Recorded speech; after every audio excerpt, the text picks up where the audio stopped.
السلام علیکم۔ زندگی بہت رفتار سے چلتی ہے، اتنی رفتار اتنی تیزی سے کہ زندگی کی بھاگ دوڑ میں پتہ ہی نہیں چلتا کہ ہم نے کب کس مقام پر خود کو کھو دیا ہے۔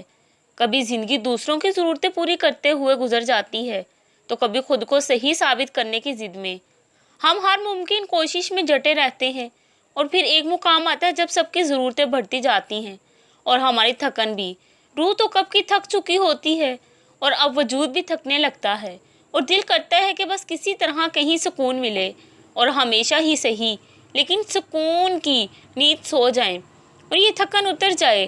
سب کو خوش کرنے کی کوشش کرتے رہنے پر بھی کوئی خوش ہی نہیں ہوتا، کسی سے اپنائیت ہی محسوس نہیں ہوتی، اپنوں کی دنیا میں ایک اجنبیوں کی نگری ہے۔ تو پھر ایسے میں لوٹ آئیں اپنے اللہ کی طرف، جو آپ کی نیکیوں کا سب سے بڑا قدردان ہے، جو آپ کی خوشیوں اور غم کا اصل ساتھی ہے۔ مزید زندگی کو ضائع مت کیجیے۔ میں جانتی ہوں زندگی کبھی بھی کسی کے لیے بھی آسان نہیں ہوتی۔ اللہ پر توکل کا مطلب یہ نہیں کہ آپ کی زندگی میں مشکلات نہیں آئیں گی۔ بہتری کے راستے پر چلنے کا یہ مطلب نہیں کہ اب دکھ نہیں آئیں گے۔